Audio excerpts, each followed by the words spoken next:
Hello aspirants, आप सभी को नव वर्ष की हार्दिक शुभकामनाएं। और मैं विशाल कुमार शर्मा आप सभी का स्वागत करता हूं एविजन आईएएस के ऑनलाइन लर्निंग प्लेटफॉर्म पे। और आज हम देखने जा रहे हैं फिर से एडिटोरियल एनालिसिस।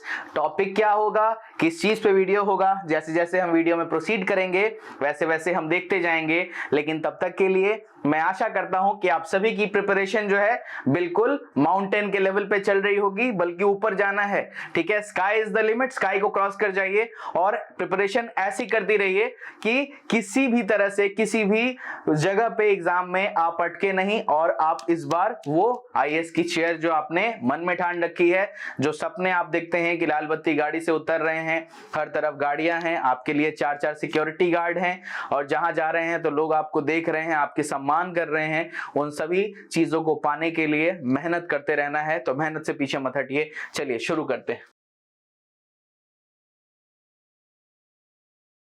क्या है 26th financial stability report, FSR, financial stability report. ये रिपोर्ट आई है, इस पे बैंक्स का अभी तत्कालीन में देश में हमारे क्या हालत है बैंक्स का, ये सारा ब्यौरा दिया गया है इस रिपोर्ट में। तो इस रिपोर्ट को देखते हैं क्या है। नंबर 1, इस रिपोर्ट के अनुसार इंडिया के जो बैंक्स हैं या नॉन बैंक लेंडर्स हैं, यानी वो जो बैंक नहीं है लेकिन वो लेंडिंग फैसिलिटी देते हैं, ठीक है, वो इवन वर्स्ट इकोनॉमिक क्राइसिस भी आ जाए ना या वर्स्ट मैक्रो इकोनॉमिक स्ट्रेस आ जाए तो वो उसको हैंडल कर सकते हैं।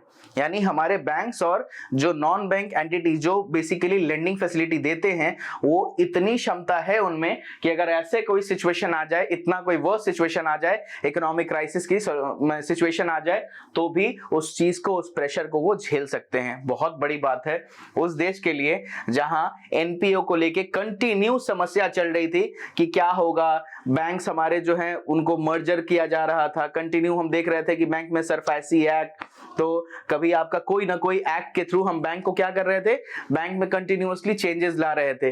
बैंकिंग सिस्टम में इंडिया में हाल फिलहाल में बहुत चेंजेस आया है, ये आपने देखा होगा। कभी हम लोग पीसीए फ्रेमवर्क ला रहे हैं, कभी नरसिम्हन कमेटी के रिफॉर्म्स पे जो रिकमेंडेशन था उस पे हम लोग एक्ट कर रहे थे। तो उस देश के लिए, उन बैंकों के लिए इतनी बुरी हालत के बाद इस लेवल पे पहुंचना एक बहुत बड़ी सफलता है। चलिए आगे बढ़ते हैं। इस रिपोर्ट को पब्लिश कौन किया है, प्री के लिए बहुत इंपॉर्टेंट लाइन है ये, आरबीआई, ठीक है। और जो बैंकिंग एसएससी उन लोगों की प्रिपरेशन कर रहे हैं उनके लिए बस सिंपल शब्दों में समझ लीजिए कि एफएसआर को अगर डायरेक्ट क्वेश्चन आ गया कि फाइनेंशियल स्टेबिलिटी रिपोर्ट को पब्लिश कौन करता है, तो आंसर है आपका आरबीआई, ठीक है। आरबीआई बेसिकली क्या कर रहा है देखते हैं। आरबीआई स्ट्रेस करता है किसके ऊपर, टेस्टिंग मॉडल्स, ठीक है। आरबीआई की जितने भी टेस्टिंग मॉडल्स हैं उनको कंटिन्यूअसली बीच में क्रिटिसाइज किया जा रहा था कि आरबीआई जो भी काम कर रही है सही नहीं है, इन तरह से बैंकों के ऊपर जो प्रेशर दे रहे हैं वो सही नहीं है। इससे क्या होगा, बैंकिंग सिस्टम में बहुत ज्यादा बुराई आएगी। आरबीआई प्राइवेटाइजेशन को बढ़ावा दे रही है, भारत सरकार प्राइवेटाइजेशन को बढ़ावा दे रही है। तो कंटिन्यूअसली हमने देखा है कि आरबीआई को हमेशा शक के दायरे में रखा गया है, आरबीआई को कंटिन्यूअसली हमने क्रिटिसाइज किया है। तो उसके बाद जो देखते हैं, ये आज के डेट में सिचुएशन पे आना एक बहुत बड़ी सफलता है और अचीवमेंट है, और ये तमाचा है उन लोगों के मुंह पे आरबीआई का जो कहते थे कि आरबीआई गलत कर रही है, ठीक है। चलिए, इस रिपोर्ट की मेजर हाइलाइट्स क्या है, ये बहुत इंपॉर्टेंट है। देखिए, सबसे बड़ी बात, देश में फाइनेंशियल स्टेबिलिटी मेंटेन रखा गया है, ठीक है। जो डोमेस्टिक फाइनेंशियल मार्केट्स हैं वो भी स्टेडी हैं, यानी काम है और इफेक्टिव है, ठीक है।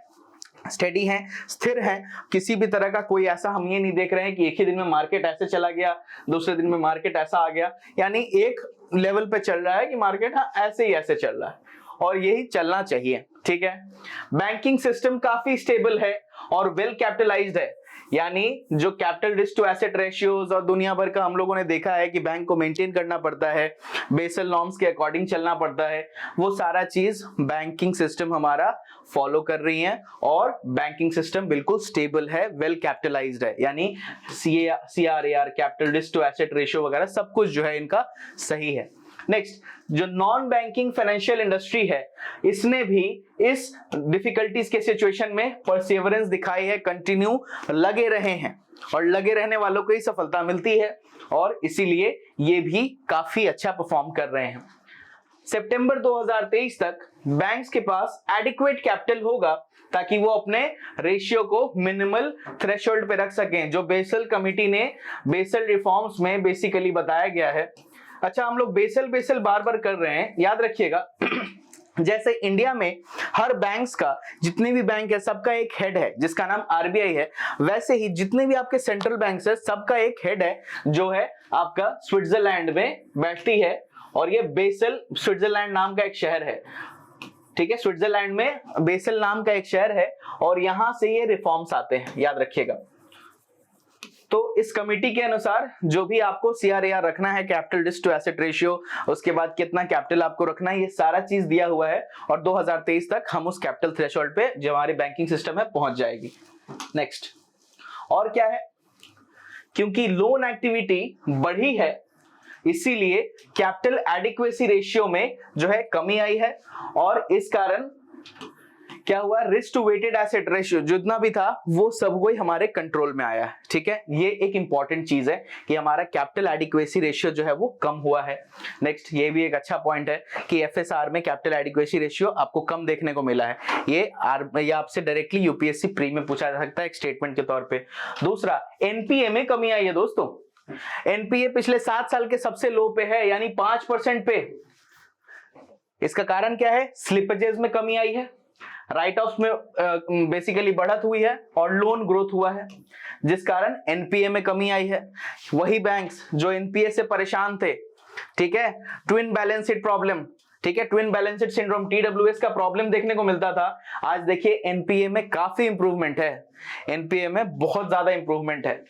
अच्छा, 1.3% पे जो नेट एनपीए रेशियो है वो 10 साल के लो पे है। ये होता है सही ढंग से काम करना।